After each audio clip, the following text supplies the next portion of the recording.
big Aries energy coming through with this total solar eclipse that's happening on the 8th of March 2024. Not only is it a solar eclipse, but to the minute, Chiron, the wounded healer, the master teacher, the asteroid that represents so much depth, Italy Mardoini, is exactly conjunct the sun and the moon. We've got some big transformative energy of moving away from the wound into the wisdom. Hello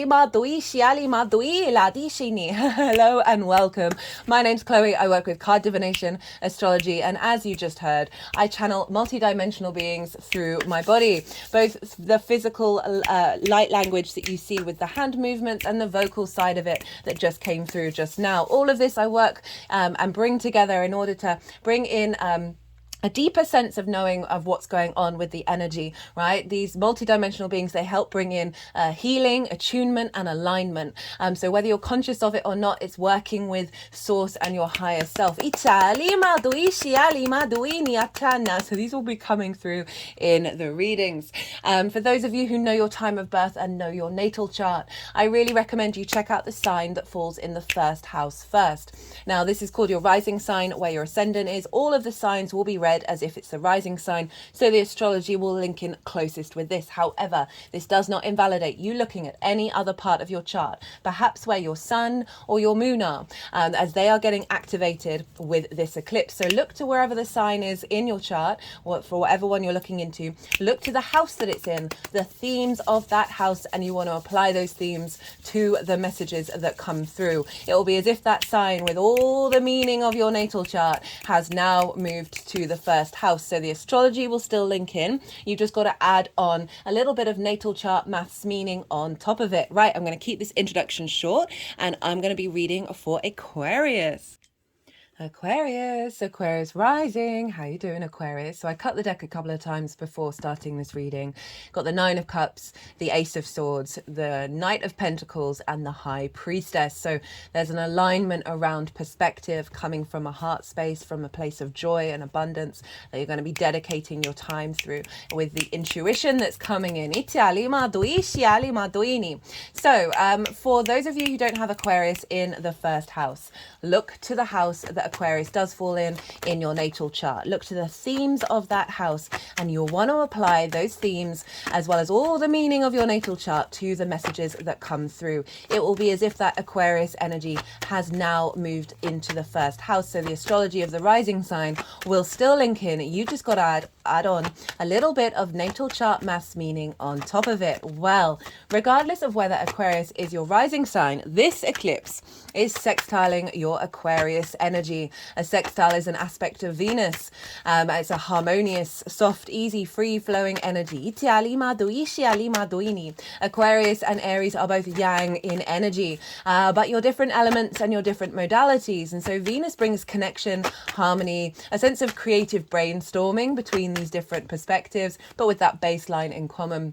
A sense of appreciation and value, a sense of grace and diplomacy. So it's a real sense of connection coming in here, or with this transit. Or we've got a big Aries eclipse happening in Aries. This is pretty powerful. As I said in the introduction to this video, right, it's exactly conjunct Chiron by degree, and I'll get into that in more detail in this reading. I'm pulling cards for 3 different piles. The first pile is the lead up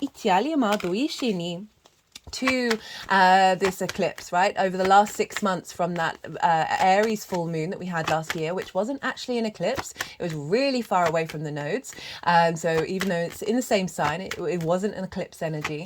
But everything you've been working on since then, right? What have you been integrating? Everything, there's the High Priestess showing up. Everything that you've been working on and integrating, there may have been some difficulties show up, but you've been working on them and integrating it. And also the sort of the top energy of pile 1 is what energy you are showing up as. That is then going to be working with this eclipse cycle. Pile 2 is the energy that's going to be downloaded into your vessel. So I see lunations as portals for activation codes and downloads. And the tarot for pile 2 links into what's being downloaded into your vessel that will then unfold over the next 6 months. The baseline for pile 2 is the collective reading. That's already live. It's always the first one that goes out. That was a wild reading. I really enjoyed that. Big energy, big energy. They used basically the whole deck, which was quite fun. And so I talk about eclipses more in that video, as well as an eclipse in Aries, and I talk about the longer term cycles of this eclipse transit with the North Node in Aries, South Node in Libra. Also talk about the mythology around Chiron, as well as did a collective tarot reading, as I said, which was wild. Collective reading messages come through. These oracle cards, I always pull them before doing a transit. I didn't read them in the collective reading. They will have their own video that will come out after I've done this all 12 sign series, but it's very empowering and a reorientation through love. For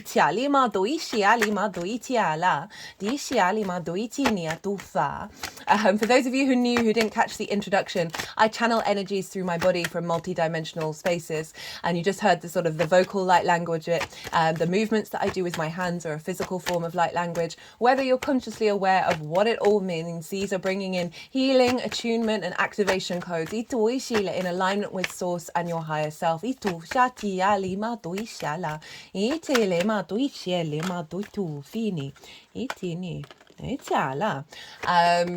what else did I want to say? Yeah, so the baseline for pile 2 is the collective reading. If you want a deeper understanding of what this big eclipse energy is all about, go check that out. And then the tarot will link into how this affects the Aquarius area of your chart. Pile 3 is how all this energy is manifesting moving forwards. So those are the piles. Now let's get into the astrology. Oh, let's rewind a little bit. Sorry, there's always a lot to say, especially when dealing with eclipses.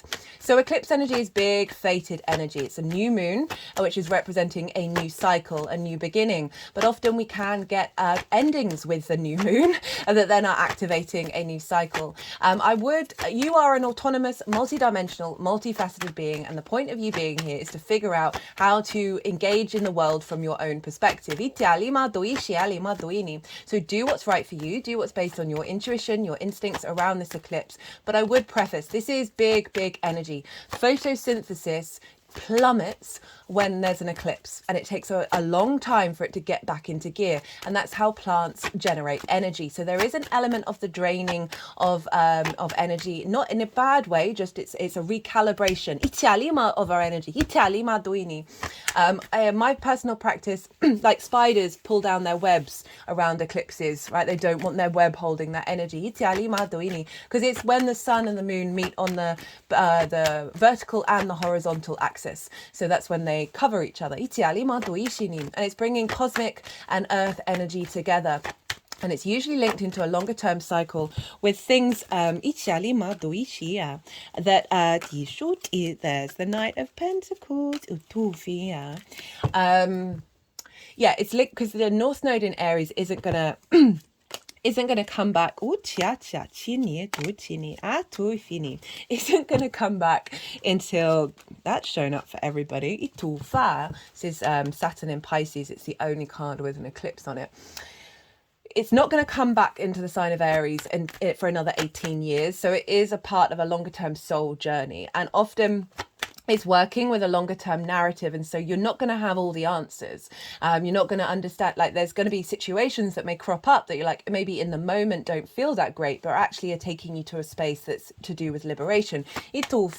So my personal practice is I don't have any intentions set. I don't have any I don't try and control through ritual, and I see what happens on the day to see what I'm intuitively and instinctively drawn to do, and then I know that I'm working in co-creation with the eclipse energy rather than trying to control it. As I said, do what's right for you, but I would just, make sure you're taking care of your energy. I would always watch what you're eating around an eclipse, and just be really mindful of the fact that there's a bigger thing going on,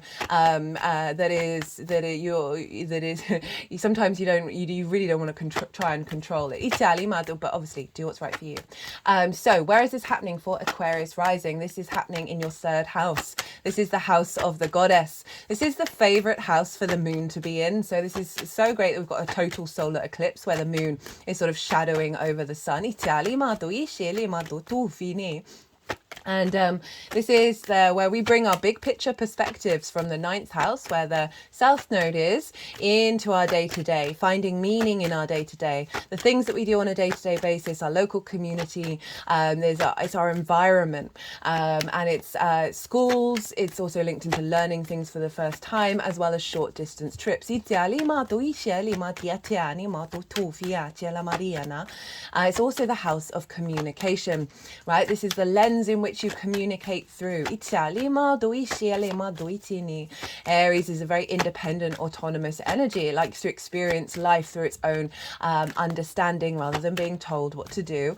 It can be ruled by Mars, so there's an element of the combative nature, the fiery nature, my way or the highway. It can be a bit domineering, but it's uniquely itself, right? It's rid of masks. And so your ability to communicate very authentically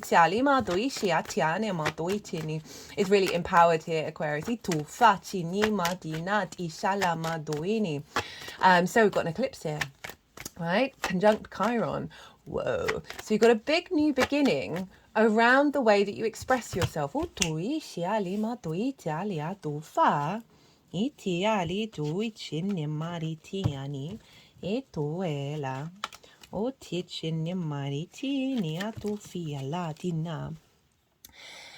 And so the lens in which you communicate through, and we're recalibrating to this. We've been working with this Aries energy for nearly a year now. When we had the hybrid eclipse,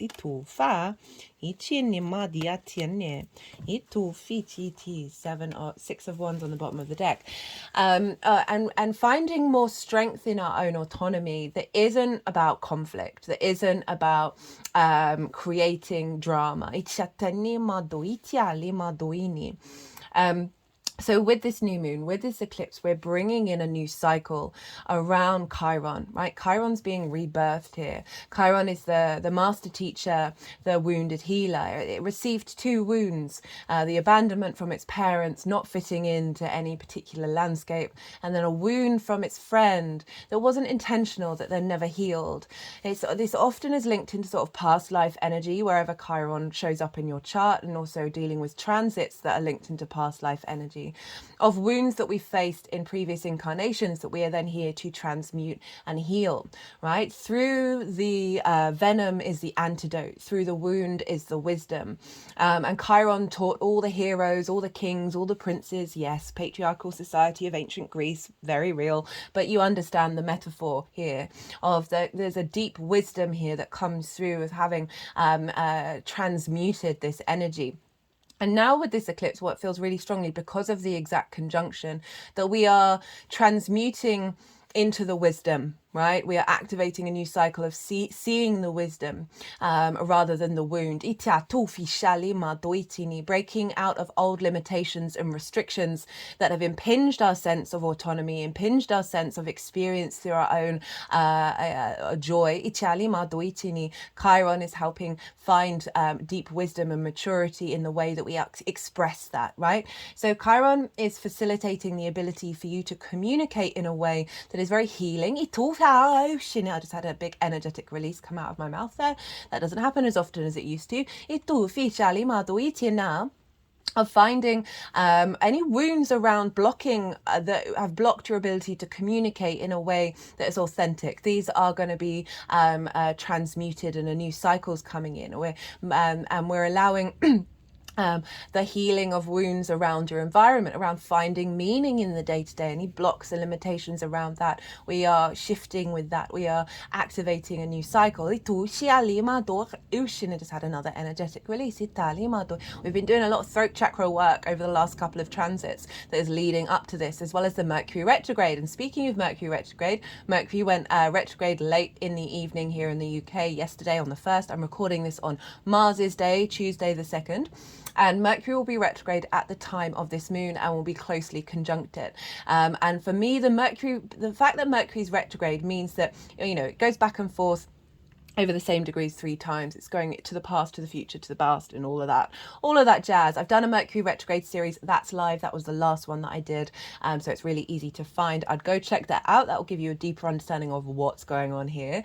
But essentially, Mercury retrograde for me is the ability to tap into non-linear thinking and collecting information, right? Time's happening all at once, past, present, future, as well as linear. And so this is allowing us to flow very easily from past to future to present lives. And find the information that serves our soul's frequency, because this is all recalibrating back to the spark of spirit, that Aries energy, that instigating a new cycle of our ability to understand and work instinctively with our soul. And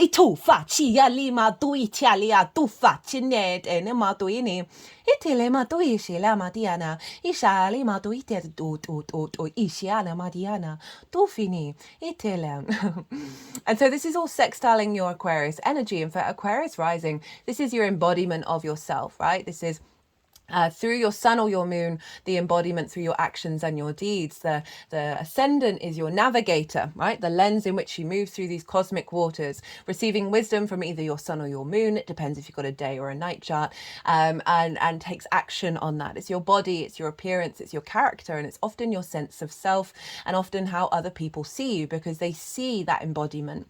They see those actions rather than what might be going on behind the scenes. So you've got this sextile, this aspect of Venus, of this eclipse, in the way that you find meaning in your day-to-day, instigating a new cycle of understanding of self and the way that you communicate, of reconnecting to your local community, your environment, in a way that serves your soul's journey. Is creating connections and harmonious energy and a sense of appreciation and value in the way that you are seen by others, in the way that you express yourself. You might find that there are some more opportunities that come up, that you can then work with other people. This embodiment of self. It's not just, communication isn't just talking, it's absolutely everything that we do. This is feeding into your embodiment, right? The alignment is coming very directly with ease and grace into the sense of self. So as I said, blockages around speaking, right? Of communicating authentically. This is being realigned, and then you're embodying it. Now,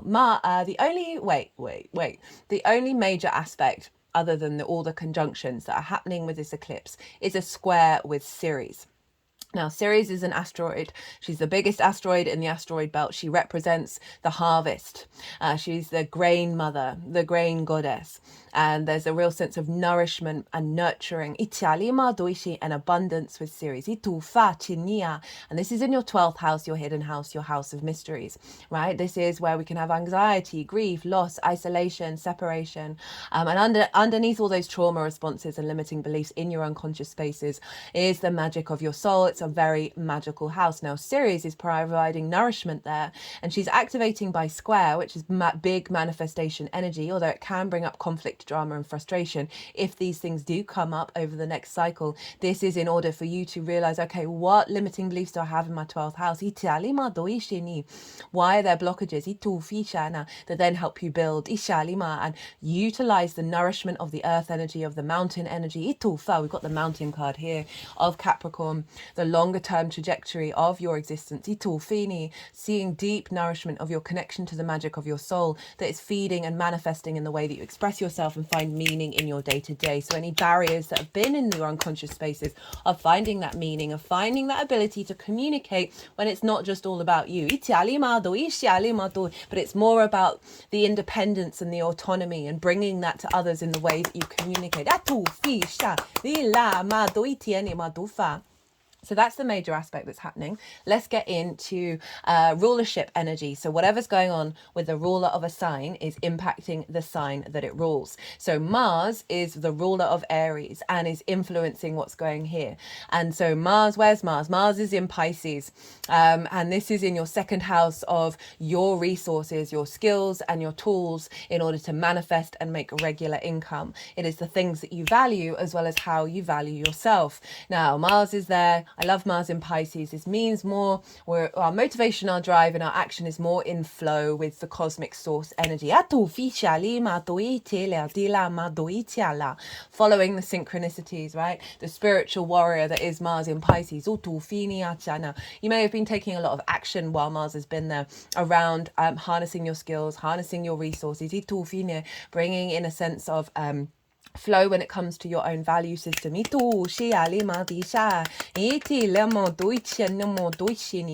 Mars is going to be nearly conjunct Saturn at the time of this eclipse. I've put in the description box some key dates that are happening around this eclipse, and this is one of them. Mars will conjunct Saturn a couple of days after, on the 10th, and this happens once every 2 years because Mars's cycle is a 2-year cycle. So when it comes into conjunction with planets, especially with the outer planet, it's receiving the wisdom and the information from the outer planet, and that Mars is infusing Saturn as well.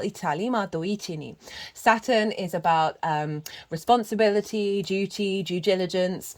It's about maturity, understanding cause and effect, really bringing in a sense of commitment to your legacy, of your own value, of your skills and your tools. Mars is then being infused with all of that, of your motivation and drive to tap into the more non-linear synchronistic energy of Pisces, right? It is the collective emotional unconscious space. It's able to connect very easily, connect the dots that aren't linear. So Mars will be infused with this energy for the next 2 years, which I love. Really a refinement and a dedication to bringing the magic into your reality. But in terms of this eclipse, right, we've got a real sense of maturity and motivation and drive from the sign of Pisces, right? Aries, very fiery, very independent, can be very sort of blunt, is being softened by the energy of Pisces. And this will unfold over the next 6 months, where we've got this sense of wanting to connect to the meaning of your day-to-day through the skills and tools that you have. This may find you really refining them on a day-to-day basis, finding meaning from source in terms of how you value yourself in regards to your environment and the meaning that you find in a day-to-day basis, as well as being able to communicate with others the skills and tools that you have. And there's the maturity there and the respect that Saturn can get, that's really infusing the receptivity of your skills and tools, of who you are, in the way that you communicate, and then that being available to, you know, any other situation. So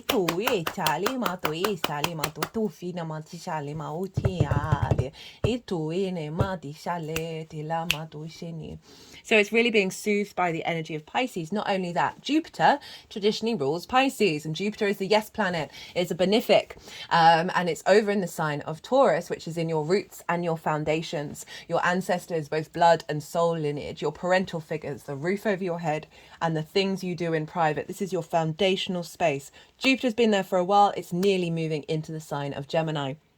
And Jupiter is expanding your sense of ease, your generosity, your wisdom that you're finding in your private life, connection to your ancestors, recalibrating relationships with parental figures, and overall just finding more wisdom and ease and grace in your private life. You may have had some difficulties around that. Feeling more comfortable at home.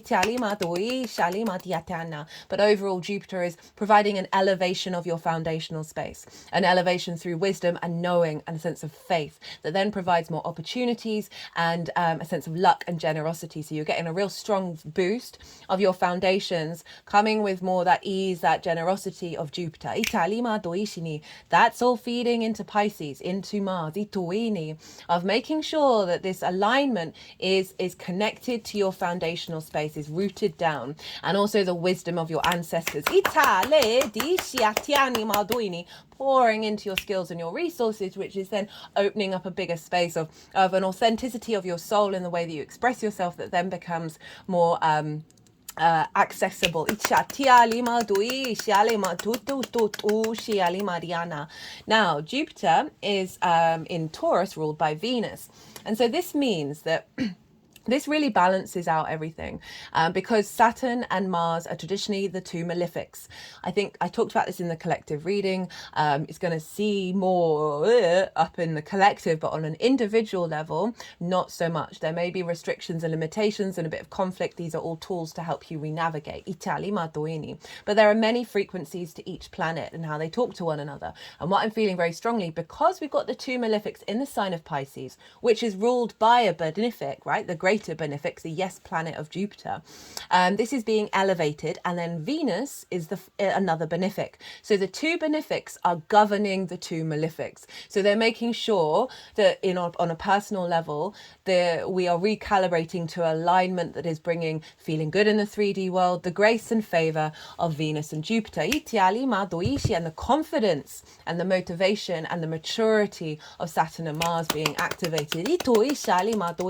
Now Venus, where's Venus? She's over in the sign of Aries. I love Venus in Aries. She gets a bit of a bad rep. She's deemed to be in her fall because it's opposite the sign of Libra, but she so wants to stand up for her loved ones. There's a charm in your ability to be your authentic self.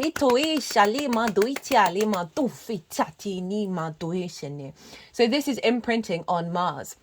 Right? Imprinting on Jupiter and then on Mars. And then there's a feedback loop because Mars rules Aries.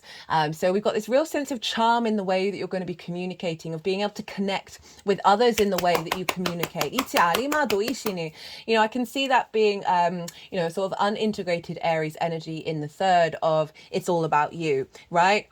Because it's the I am, that personal spark of spirit, right? And that autonomy, right? We can be independent and autonomous to quite a contrary level. I say that as my Aries energy. Woo, I know it. This Venus being there is allowing you to connect through that autonomy. It's not about sacrificing it, but being able to connect and bring harmony and a sense of love and appreciation with others in the way that you communicate.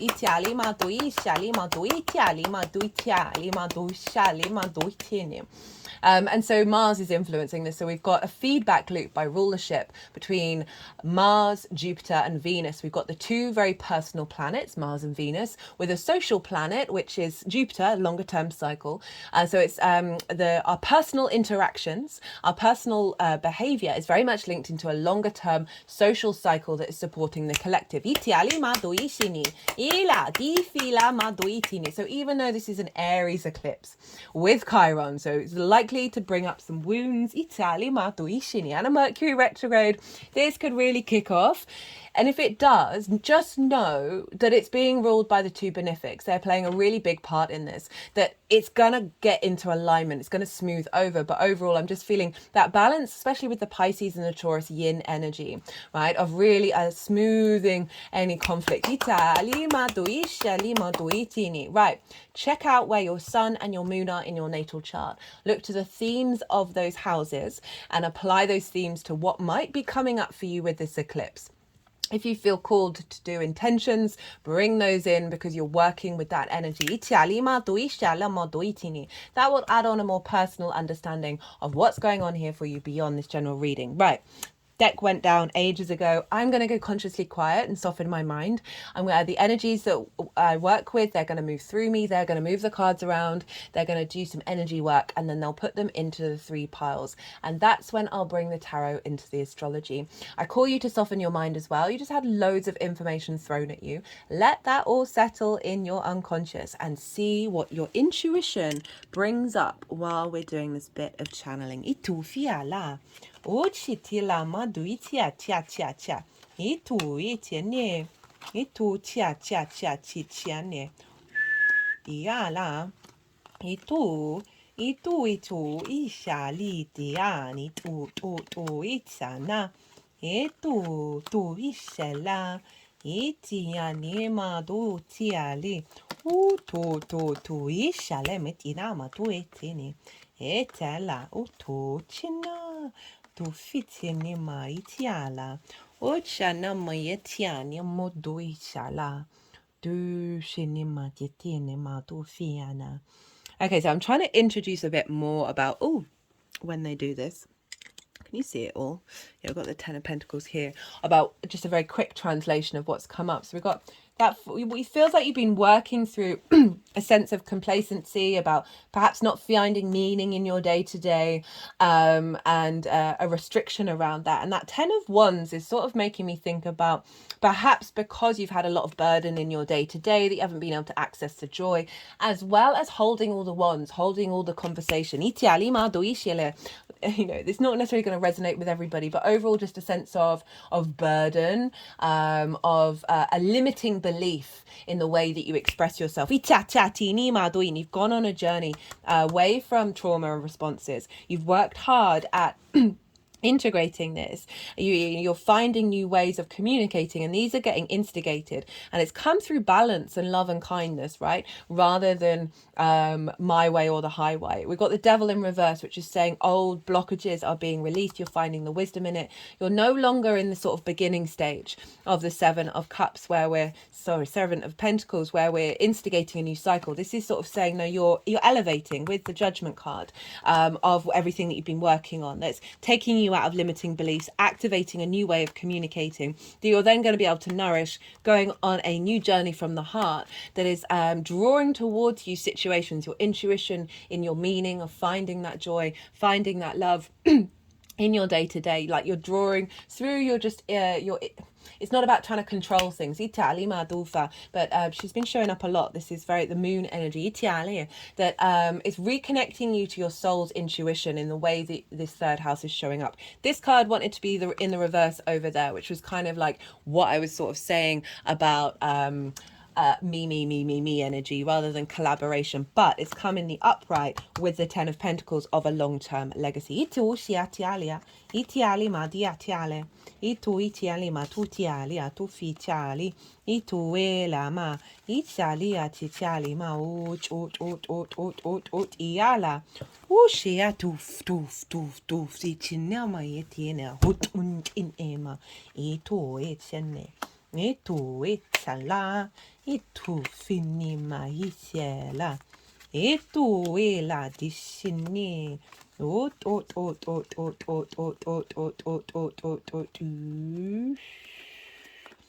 dushea tum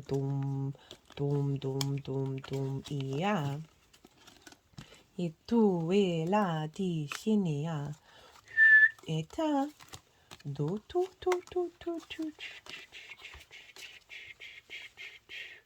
eti amado echale e ala le maducini ma eti ale tuf e ala ya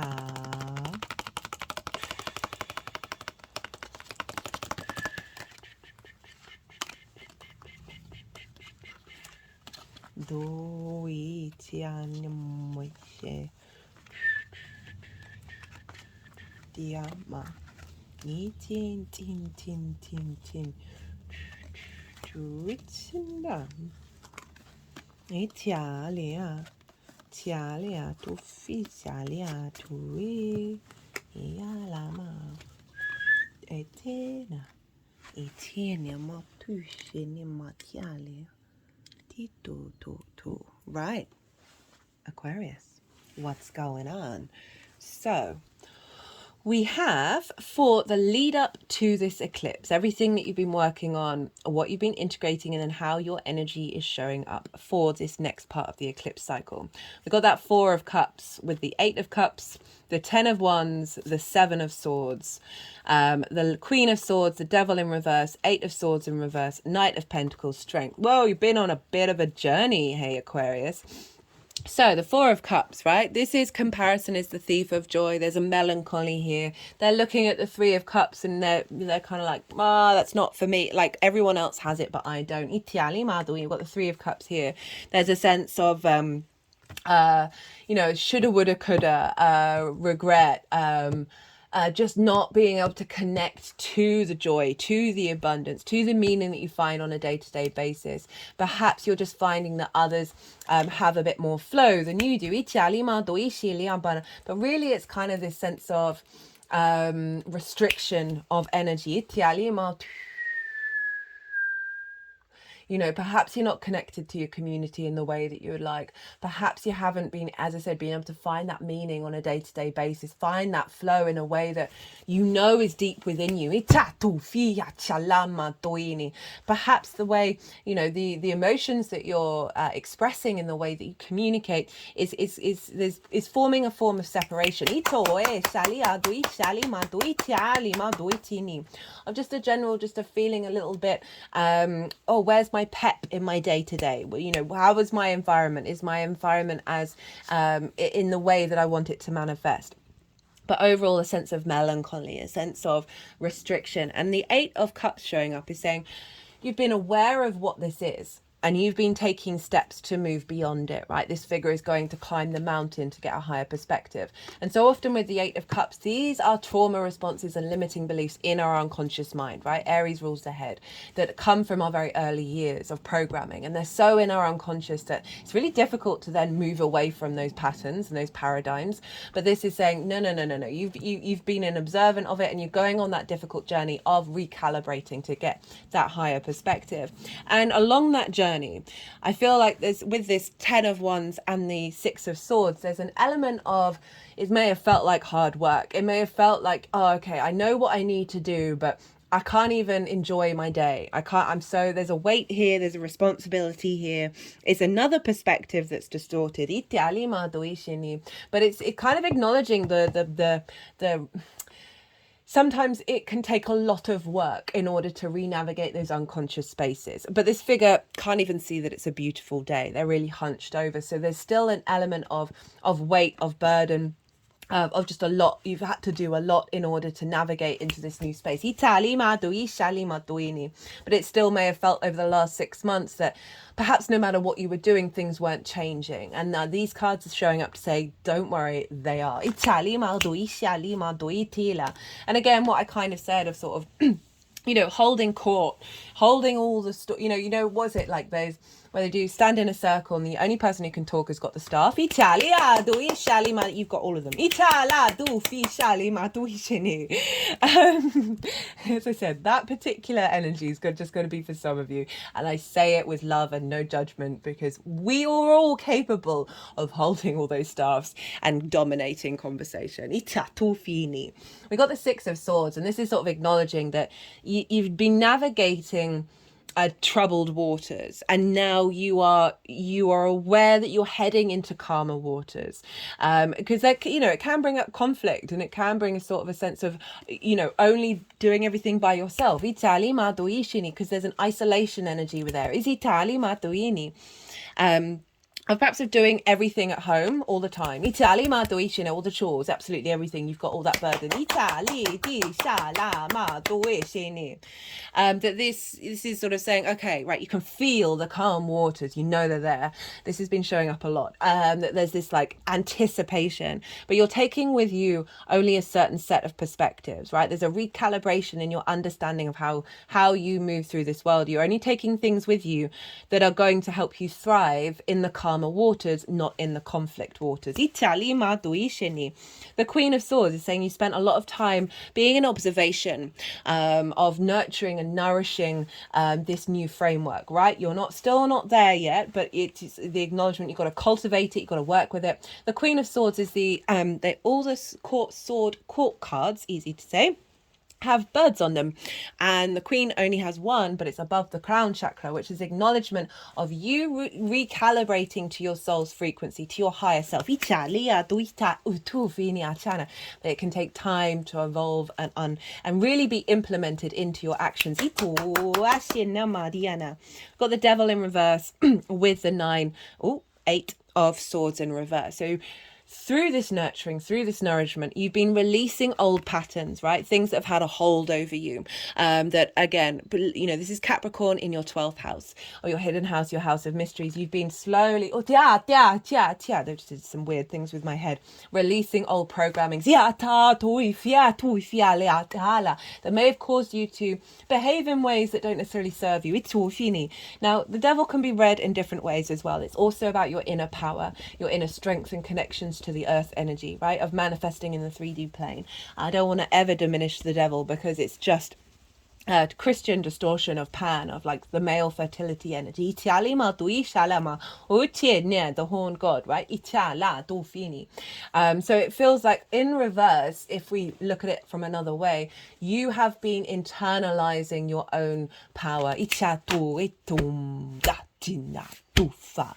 and removing limiting beliefs, right? This is trapped in a cage of your own making that isn't even a cage. This is about illusion. So illusions are being pulled down, limiting ideas about the way that you be, that you express, you communicate, how you find meaning. You have been playing with new possibilities.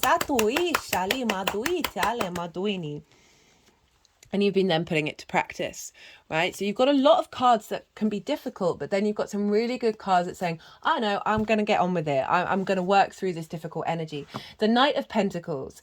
This is the biggest and the slowest horse. Is a level of commitment, responsibility, and loyalty with Pentacles. It has oak leaves representing wisdom and strength.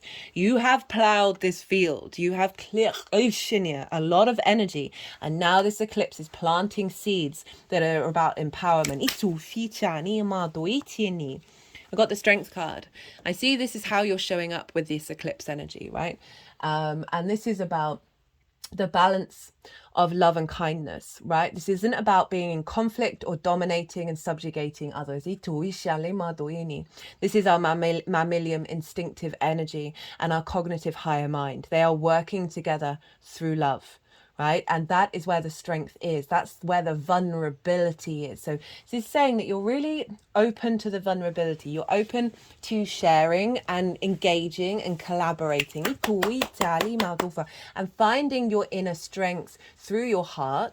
Right. Leo energy rules the heart of the way that you express yourself. So that heart energy being more readily available in the way that you communicate to others. The energy of this eclipse. This is so the energy download that will then unfold over the next 6 months. We've got the Judgment card, the Ace of Wands, the Seven of Pentacles in reverse, the Hierophant, the Fool, and the Three of Cups. So lots of major arcana showing up. The Judgment's saying there's a resurrection happening here. And this is Pluto in your sign, Aquarius. These are the dead, right? And they are being raised up. They are grey. They represent wisdom. By this angelic frequency, all the mountains represent a higher perspective. There's ascension happening with this eclipse. So this can be your trauma responses, the limiting beliefs, finding the wisdom in the wounds, as well as the ancestral work with Jupiter in the fourth, of connecting to the wisdom from that and your ability to express it, right? So there's a real sense of unity here of the collective. It's come with the Ace of Wands. Again, a reconnection to your soul that's bringing in an elevation in the way that you communicate and you find your passion and your drive in your day-to-day. Seven of Pentacles in reverse.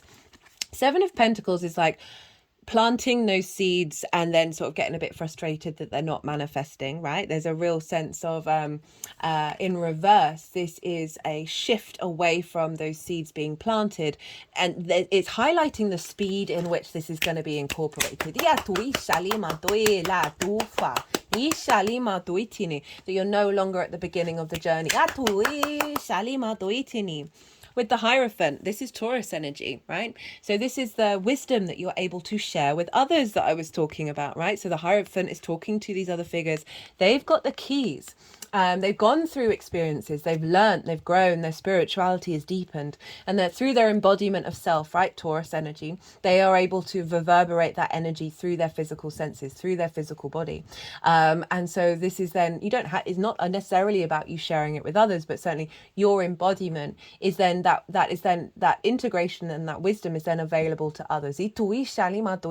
But overall, this is a level of commitment, of maturity, into this Aries energy of you having the wisdom and communicating that, right? And it's coming from your foundational space, that Jupiterian energy of again, it's more collaboration than the independent. It's not denying the independence, it's just allowing that to be with others, right? That's what the Libra South Node is all about. Speaking of which, I didn't mention at the beginning, I've done a nodal transit series that was covering the whole of the 18-month cycle. I did that when the nodes went into Aries and Libra, and that's in its own playlist. It's really easy to find.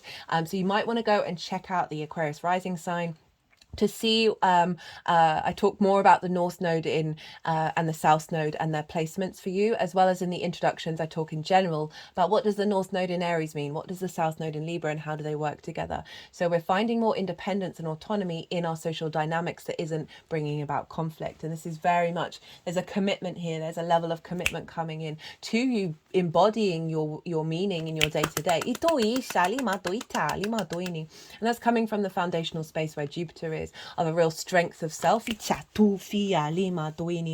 That set strength of self is providing inspiration and wisdom to others. We've got the Fool with the Three of Cups. So the Fool is acknowledging, along with that Ace of Wands, of a new start, a new beginning. The Fool operates from the heart, right? Its chest is really far forward. The heart space is the first thing out into the new dimension. It can be deemed naive, but it's this open of curiosity to the good, the bad, and the ugly. Whatever you experience, of operating more from a heart space and having more confidence in yourself with this new dynamic, right? The soul, liberation, that is bringing about collaboration in terms of like community and connection and a sense of flow with others. And this is could be a flow with your guides as well, in the way that you communicate with them. But overall, this re-evaluation of self, right, this re-evaluation of that Aries energy is bringing about this sense of abundance, of being of the way that you're communicating, of drawing towards you others who want to listen. They don't necessarily have to agree with you, but listen, and then feedback loop. These are all equally entwined, of the sharing of that, of finding that emotional joy, right, away from that Four of Cups, of finding that meaning in your day-to-day. How this energy is manifesting moving forwards. We've got the Ace of Swords, and we've got the High Priestess with the Ten of Pentacles. This is the new clarity and vision, the divine inspiration that you're able to share, right? High Priestess, I think, has shown up at the back end for every reading I've done now. I've only done 3, but even still, that this is about the overall themes with this and the Mercury retrograde is a reconnection to your soul and the way that you connect to it, right? And through your instincts, your intuitive self is coming through. This is basically like your higher self manifest. And so there's the ability to tap into that intuition through your actions, of bringing that towards you, but not overly controlling it. This also can make you more intuitive with how you respond to people and how you understand and what you're saying in relationship to the other. Finding more intuitive depth and wisdom in the meaning of your day-to-day, right? That level of communication coming from a very truly deep intuitive space. And I can feel that pouring into your skills and your resources as well. So whatever it is that you're then going to be drawing towards you, things that serve your soul's inherent essence. And with the Ten of Pentacles, this is about legacy. This is about, it's a city. Cities take ages to build. So there's sort of long-term legacy showing up here. But it's also about the metaphysical and the physical, the mundane and the spiritual coming together. And only when that happens are we able to access that legacy energy. So it feels whatever's building here is the way that you express yourself, the way that you're finding meaning, how you connect to your day-to-day is creating a lot more space for your legacy energy to come in. It's going to serve you, right? You're going to be able to build and collaborate. We've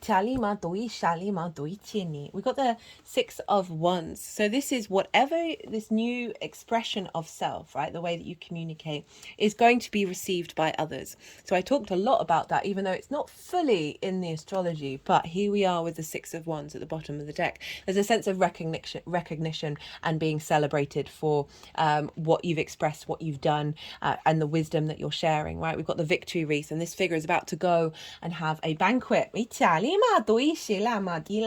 and commune with others. Great. Love that. Yeah, so just the diversity card and blendings come up, but it's making me think about how these are all your guides, your ancestors that are coming through in the way that you communicate. I just had an energy release at that one, which is in more flow, right? You being able to communicate in more emotional, intuitive flow.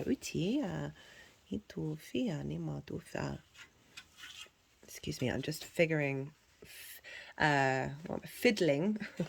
with the light. It had a bit of an issue. It's funny dealing with an eclipse. We've got diversity and blending. Again, blending, you are a multifaceted, multi-dimensional being. Sometimes we can get stuck on certain energies and we think this is just who we are and what's going on. And this is really allowing the blending of your soul, all the different parts of you to be expressed. And with that 3 of Cups and the 6 of Wands, again, really getting the ability to have a deeper connection with source in the way that you communicate and find meaning in your day-to-day. Yeah, we've got the Tower.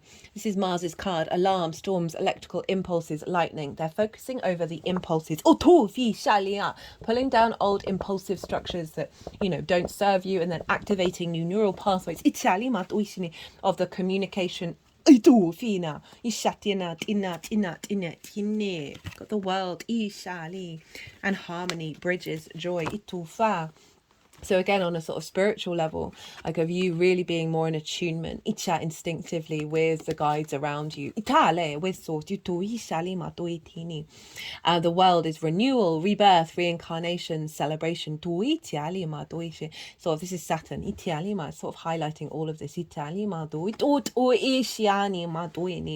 And the harmony and the bridges and the joy, right? So the connections, the bridges of bringing in harmony in the way that you express yourself with others, both on the 5D, the multi-dimensional spaces. Right, let's get some final qualifiers for my lovely Aquarius. Yeah, Venus in Aries is making a sextile to Pluto in your sign. So this is really activating a deep transformative energy around the charm that you have in the way that you express yourself. And talking to the dead, right? We've got domestic harmony. Back to your true nature of love. And karmic completion. So again, if we think about the fact that the 3rd house is your environment, I really like that domestic harmony shown up, of saying we can have a lot of conflict there, right, with Aries, that there's some smoothing over going on, and also in the way that you communicate with, again, with the guides, with your multi-dimensional, multifaceted being, that it's all in more union. We've got a clearing out of that, of those blockages showing up before that you've been working on. And we've got nature and love, right? So nature is getting back into your true soul's frequency of that then reverberates in your environment, and you communicating from a place of love. Right, okay, Aquarius, I'm going to leave it at that. I hope you enjoyed this reading. If you did, it would be an honor if you hit that like button. If you want a personal reading, maybe about this eclipse cycle, my website is in the description box. It's new, released it on the spring equinox. Other than that, be good to yourself, Aquarius. Be good to those around you. And most importantly, be well until we meet again.